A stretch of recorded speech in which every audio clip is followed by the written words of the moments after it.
নতুন নতুন টার্ম বেরোচ্ছে, যেমন ফেসবুকে ফেক আইডি, এখন সেটা হয়ে গেছে বট আইডি। ডাকসুতে ছাত্রদলের এক যে মনোনীত প্রার্থী মেঘলা, তিনি বলছেন 100টা মেয়েকে জিজ্ঞেস করেন, বট আইডি মানেই শিবিরের আইডি। তো এটা কি হয়, ফেক আইডি দিয়ে কাউকে হেনস্থা করা, গালিগালাজ করা, এটা প্রতিনিয়ত আমি তো মোটামুটি মানে অভ্যস্ত হয়ে গেছি। দালাল, বাটপার, এসব নানান রকম গালি দেয়। আমি যখন দেখি তাদের মূল আইডিতে দেখি যে এগুলি সব লক করা, এবং এগুলির মানে ছবির সাথে কোনো কিছু মিল নেই, বুঝি এগুলি ফেক আইডি। তো এখন এই ফেক আইডিটাকে কি বট আইডি বলবো কিনা জানি না।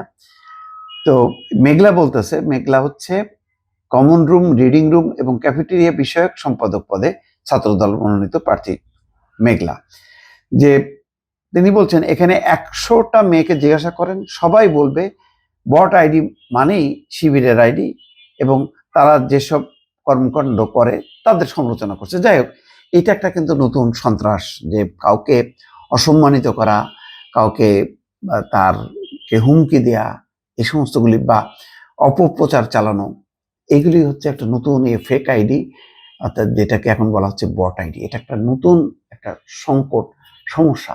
সোশ্যাল মিডিয়ায় সবারই মানে অধিকার আছে প্রবেশ করার, আইডি খোলার। এগুলি প্রতিরোধেও আস্তে আস্তে সবাইকে সচেতন হওয়া দরকার।